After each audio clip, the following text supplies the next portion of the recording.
ebaluun jaaladhee jee hin iyyu. Haala qabatamaa har'a dubartiin itti jirtu laal. Dubartii fiilmii mataan zoore, ta tiiktookii mataan dhama'e, dubartii sooshaal miidiyaan ija jaamse, ta diraamaa fi fiilmii osoo laaltu dhamaate, ta akhlaaqa hin qabne, ta quraana rabbii quba hin qabne, ta masjiida quba hin qabne, amalli zeeroo, dubartii kanaan magaalaan guutamnaan fuuldura Abii Jahlii fi Abii Lahabdu magaalaa kana guutuu deema. Mustaqbal fuuldura ummata. Dhugatti of hin tuffanne of hin ganne, ani zeeroodha, namummaa keessan jiru, qabeenyan qabu ani duwwaadha of hin jenne. Maadha. Nama jaalatte tokko karaa keessaatiin itti dheeyxeeti gaafatta malee miidiyaa gubbatti baatee nama kabajaa gosaas dhiiftee kabajaa diinis dhiiftee miidiyaa gubbaan lallabuu jechuun ergaa mataa isaa dandeef keessaa qaba. Malee jaalachuun jaamu. Jalqaba namni nama jaalatu naamusaa fi kabajaa nama sanii eega. Seera jaalalaati kun. Dubartiirraa qaanfiitu tola saalfiitu tola. رسولي كجي فيا السلام عليكم ورحمة الله وبركاته. وعليكم السلام ورحمة الله وبركاته. دقيقة سديونا هي متنثرتي وعيتو فدا كان الولداد مسكين مالي رجت ورحمة الله وبركاته. وعليكم السلام ورحمة الله وبركاته. جرتو اسمان. وعليكم السلام ورحمة الله وبركاته. أحمري فرادو بچ جرتن كان رتي وعيتو فدا إيه أبا ما في الأستاذ تتينا كقالي أولمبيا أجندة قد أشون داو تنمو. نعم. أيه دبّر قال ما جزاك الله خيرا أحسن الجزاء. أبلايان كي يردي بني قرتي السلام عليكم ورحمة الله وبركاته. أبلايان كي يكاكالي نخ إسلام ما ولينهم عنده خقرتي دوبا كلمان تينيا تكا خقبلان كينيا توكو خنبيين كينيا توكو خقرآن كينيا خجالة ديمنو لين توكو قرتي وايسيني دامو برباد. أبلايان كي أنما والله على أنما بيكم سك أبو متي لكن أبلايان كي يكالي ونجرو دي ربي يقوم مالي فكروا فيه مالي تكانوا أججو مالي راكانوا الأوركو مالي تكانوا قرسو خراخة ما كانوا قتلتو ربي النبي ساعتين دين كانوا ننو إرجيف قرتي دوبا كانوا تواراه بنير رافا يدني آخرات بكت كده يمنسون فولدوري خيني طلفنو في أبلايان كي يكالي العلماء وارثة الأنبياء إجان قرتي رسول خيني عليه الصلاة والسلام ويتحديث عنه إيماني علماء أنتم قرتي دوبا dhaaltuu dhajan gartee dhaaltuu ambiyootaat irraa hafte gartee duba maaliif gartee duba sahaabaa raantiidhaan gartee duba gartee akkasumatti deemaa dhufe diinni kun gartee maaliif osoon citin hiddisaa osoon citin deemaa dhufeeti gartee duba eega rasuula keenyaati gartee duba sahabaatutti aane sahabaa gartee boodarree gartee salafiidha salafii boodaan gartee akkasumatti deemaa dhufe obboleeyyan kiyya diin kun waan citee miti waan isiniin jechuu fedha obboleeyyan kiyya qaqqaalee har'a maaliif jennaan za'aan amma keessa jirru tuni obboleeyyan keenya kashamarranii ka hubannoo diin kanarraa dhabuu ta'e takka gartee duba ajandaa gartee duba diinaa ta'e har'a gartee ulamaa takka gartee duba asirratti ol baasanii gartee yaada gartee maaliif diin kun gartee addiinu nasihaa dhajan gartee diinni kun toltuu gaarii walii dhaamu karaa gareedaadhaan namichi tokko gartee duba nama ulamaa tokko raayoo jaalalti si qabdee gartee jaalalti nama qabuun waan jiru jaalalti si qabdee lubbuun tantee fedhiin karaa isaatti deemte akkaataa gartee diin islaamaa lafatti nuu kaa'ee jira shari'aan teenya tun akkaataatti lafa nuu kaa'eeti akkaataa ilmi namaa kun dhaqeetti wal gaafatu alhayaa'u kabajaa isaatii wajji osoo kabajaan isaan tuqamne ta ulamaa isaatis osoo kabajaan isaan tuqamne ta isaatillee osoo kabajaan isaan tuqamne namni kun dhaqee waa wal gaafachuudha dandayaa jechuu lafa jalaan jechuu obboleeyyan kiyyamee waan isin gaafadhu shari'aa rabbiitu ajajaa waan takka gartee duba as gubbaa irratti ol baasaa paaplikii irratti ol baasaa waan sun odeessaa shari'aa rabbiitu jaajara keen angaafiin qaba nama diin barate nama diin hubaterra takka agartee nama kalimaa laa ilaaha illallah muhammadin rasuulullah kalimaa san afaanii keessaa qabu maa huwa macaanatu laa ilaaha illallah muhammadin rasuulullah jechisu waan innis itti ajaju yoon beeni yoon hubatin yoo gartee keessa gatteesseen laalin waan gartee jechisuun siin jechuma sun qofa fudhatee duniyaa tana keessa deemuutu dura ati islaamummaa si jechisiise moo jecha sun irraa gartee duba waan jechi sun jedhu hubattee gartee islaamummaa ta'e qabattee ittiin deemuutu gartee duba afdala sii ta'e wanni lafa tanarra jiru waan isinirraa fedhu maaliif jechi sun maa jaamaa jechuu waan dura dhaabbannoon qabu laakiin gartee duba ulamaan tuni ajandaa godhatanii asirratti ol baasanii already ustaad ibsaa qofaa miti Ustaad ibsaa bira kuttee ustaad raayyaa geessee hatta daa'ii sheekamiin ibrooti irra jirti gartee dubbiin achi deemte dhaabbachuun deemtu wanti tun ulamoota cufa tarkaanfachuudhaaf deemti gara ulamaa cufaa jechuudha. Jara keenya ittaqullaha rabbii keessan sodaadha. Guyyaa gartee asirraa hacuucamtanii fuula rabbii keessanii dhaytan. Guyyaa gartee rabbiin yooma yanfirul mar'u min akhihi wa ummihi wa abiihi. Guyyaa gartee nam tokkolleen saa'imni siif hin jirre, ka tumsaan siif hin jirre, ka aaliin ta'e tumsa siif hin taane, ka dalagaa ta'e qofa tumsa sii taatutti deemuu deemta. Wayita gartee duba man rabbuka rabbiin kan kee maali, wamaa nabiyyuka nabiyyiin kan kee maali, wamaa diinuka diinni kan kee maali. Ja'amuudhaaf deemta gartee duba. Achi keessatti asirratti gartee walitti hacuucee waa hunda ta diinni hin feene waliin marattee guyyaa achi dhayte. Hee'ata sirra garagaluuf deemte awwaan isinii dhaama obboleeyyan kiyya qaqqaalii. As jalatti maaliif namni diinirraa hubannoo hin qabne waan feetan barreessuu dandeessan. Ustaadarraahis abbaa fedhe hawaa dubbatu kalimaa gaarii dubbatu irraayis maa siyaasaa irraa irrisu jirtaati. Tan teeffirra ol kaasu jirtaati hin beektu malee. Wallaahi rasuulli keenya alayhi salaatu wassalaam waan nuun jee lubbuun takkalleen dabaruuf hin teessu jee kellaa isa dura jiru. Gaafatamtu malee waan asirra dabarsite hunda annama wallaalaan isiniin jee. Beekumsan qabu nama beekumsan qabne irraa tokkoon. Laakiin ammoo hamma xiqqaawaa rabbi na hubachiisa irraa hubannoon ittiin tarkaanfadhu lafa tana keessatti hin deemu. Laalladheetiin akeekkadhee deemu. Ilma namaatirra jecha, ilma namaatii waayechaa, nama arrabsaa, daa'ii fi xiqqeessaa, daa'ii fi ifii gadi laalee, paabliik irratti ol baasee daa'ii fi gartee tuffachaa hin deemu. If bitaa mirgaa laalee deema.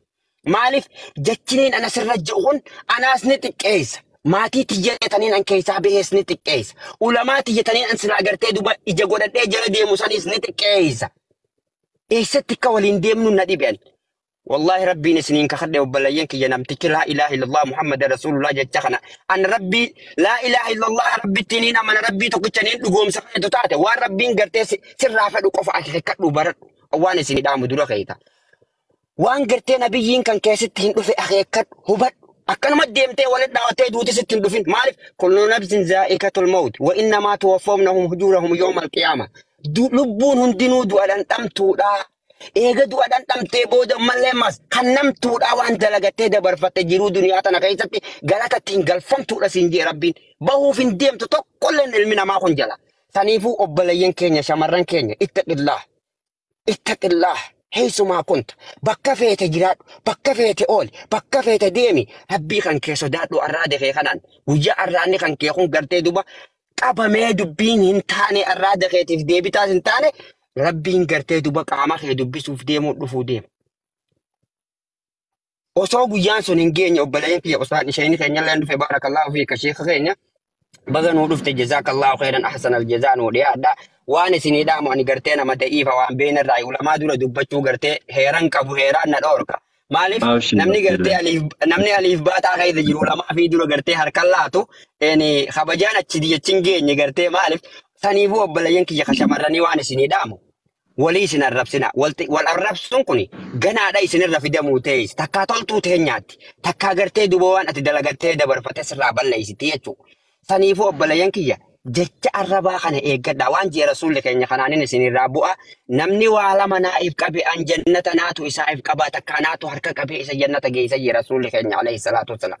Takkaffaan isiin maali jennaan allisaani arraba kana arrabni kun murtuudha xiqqootuudha ciccirtee fixi waan ati dalagatte khayrii tantee hundi akka daana yoo midhaan nyaatutti.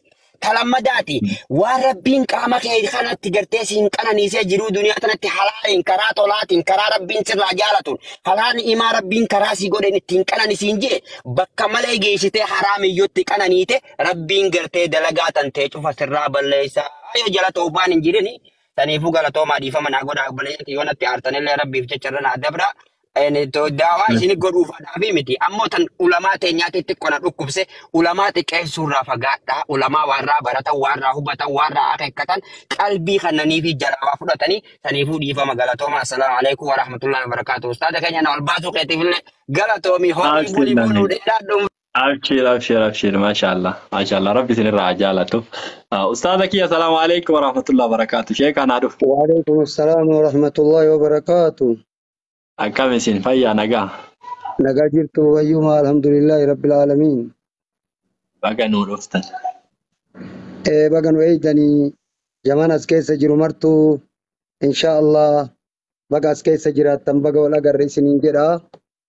مرة كيسانو بسم الله الرحمن الرحيم الحمد لله رب العالمين الصلاة والسلام على نبينا محمد إزيان نبيكم وعلى آله وصحبه وسلم وبعد السلام عليكم ورحمة الله وبركاته. وعليكم السلام ورحمة الله وبركاته. أكما شيء كنا أماتنا الرئيسين دبتان ربي جني في نمس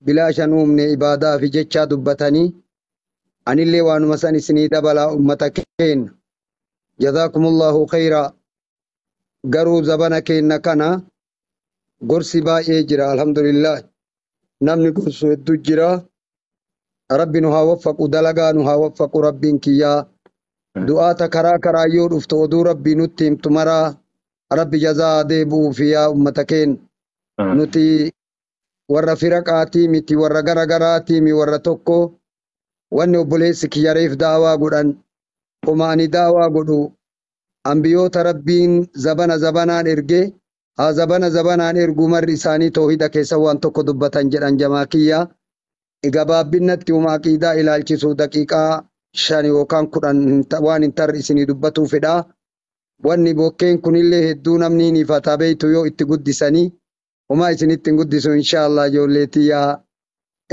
عقيدة واني جران سني هي ما يعتقده الإنسان وانمني اتين وفيد وان هدا جدما كناف بليانتي جبادا مري كيسانو وانمني ديني قبتي قبتون عقيدة جداني ويدين به علمنا ما ويدين به وما يعتقد الإنسان ويدين به وانمني اسين هدامي اسيت هدامي ديني اسي قرأتم من كير وشر تلتستاتو همتو من فساد وصلاح وان بديتي ستاتو وان غاريلي والمطلوب هو العقيدة الصحيحة وان المنما الرابر بادم وما برباد عقيدة قرأتي دين قرأتي جلدي مومي عقيدة نغيا قبچو قبدا وما يوجب على العبد وان المنما الرت درقما في ذلك كان كيست لأن في هذا العالم عقائدا كثيرة عالم الدنيا كان كيسا هدا قد هدو جرا وانقر قرانا من هداتا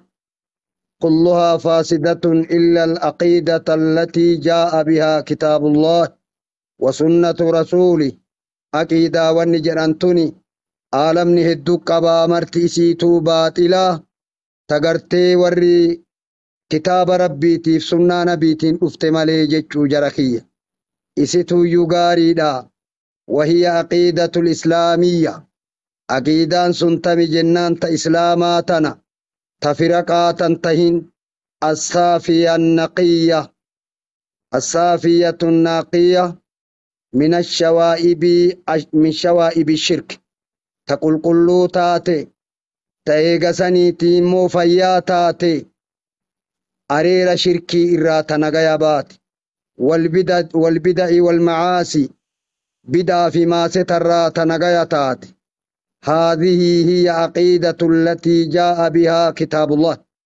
إسين تنتا كتاب ربي إسين أفي تا قرآن دبت سني ودلت عليها السنة سنة رسول الله صلى الله عليه وسلم تيستك أجلتي حديث نبي كينا وهي الإسلام عقيدان سنتمت إسلامات تور ربي التعمانيت تور ربي انتقو صوت جيشو قال الله تعالى ربي جدجرا إن الدين عند الله الإسلام إن الدين أمنت جيشو ربي برات مي بكيتنا ناكا سايانا مشانتمي تربة نرقايا تنما قفنا رقايا إن الدين عند الله الإسلام كوني جيش ربي سميدتشي أوميتي إن الدين ديني كان جرمو كدين جرمي وامو عند الله ربي برات كدين جرمي وان دين جرمي وامم هي دين الإسلام دين إسلامات دين جرم واني ديني إسلاما كننتين كيهودا تاي كنصارى تاي كفرق غرغرا أمة غرغرا تاي ما يسمى دينا إلا هذا الدين الإسلام ديني إسلاما كان ملي كنين ديني جرمي واما وقال عز وجل ربين جدي نبي أفيتين اليوم أكملت لكم دينكم جدين غافا جير آمنا كيست ويا أرآك نسيقوت ديني كي واتممت عليكم نعمتي دچا سرت غوريك أناني تيا سك أناني سي ورديت لكم الإسلام دينا أمنتين إسلام تهو أمنتين إسلام ما دينين كإسلام ما تهو سجالة ربي نبي كنا ربي نجالة أمنتين تين إسلام ما تهو ربي نجالة جرى أمنتو تبيرو نمني نما جالة تنجرو أبامتو في جالة بنتي تاي بنتي كيستي غرغر أبا في تاي إن بيتاتي أمنتوني مرتونا مهمتي أمنتي ربين قف همتو إسلام ما قايني كي يسين دي باجرة مويسيني غلاجر نو قال شيخ كاكيش هاگatti matana qorichooma keessa isinii buusaa bilaa shaare Ustaad Qamar waan jedhan hin dhageenye deeggatta. Qamar Hussein. Mee maaltu kiristaana ta'a isiniin jedhe jedhaniin baayibilii keessan jalqabarraa haga dhumaatittu keessatti oma kiristaana ta'a isiniin jedhe mee natti himaa jedhaniin. Daqiiqaa 15 guutuu baayibilii magara galchaa oolanii jedha. Isin hoo ani amma kiyya dhabe paastarticha jedhaan zuwaayitte ani amma kiyya dhabe siinoo maaltu islaama ta'e isin jedhee naan jedhe jedha. Jennaan akkanatti gaatti laakka'eedha quraana rabbii keessa. Inna diin indallaahi l-islaam. Ayata hedduu laakka'anii quraana rabbii karaa gaanguutame jedhanii akkasii wallaahi itti fufaa dhiifamaa. كناف إن شاء الله فالإسلام هو دين الله كنو إسلام من أمنتي ربيتي أمنتي ربيني إسني نوكني لا يقبل من أحد سواه إلما تقرأيو إنك إبلمت أمنتي إسلامات نملي واني أمنتي جرم قال الله عز وجل الله إنجد قدتي قلتي ومن يبتغي غير الإسلام دينا نمتجان برباد أمنتي إسلاماتين على أمنتي برو قبضي نم ربي تايا جيشو نمني يادي أمنتي ما برو كان بنتي تاي أرثوذكسي تاي مال تاي نم ربي تايا كرا كنا يوجدي يادي فلا يقبل منه إسران كيبلمت نمني إسرا فودن جرو جرى ربي وهو في الآخرة من الخاسرين والرئكسيس آخرة والرهون قو وهو دين الأنبياء إسلام من أمنتي أنبيون نمرتو إرتي قرتي إرقماني كلهم وهو دين آدم آبانا أبينا ديني أباك إن آدم عليه الصلاة والسلام وهو دين الأنبياء بعده كأيغا نبي آدمي اللي أنبيوت إرغمان مرة دينون إساني أمانتون إسان قبطان كانوا كإسلاما كان مالي انجروا نوح نبي نوح اللي وإبراهيم نبي إبراهيم اللي الله أكبر الله أكبر إبراهيم نبي إبراهيم اللي ديني كان مالي انقبوا لقي فدا وموسى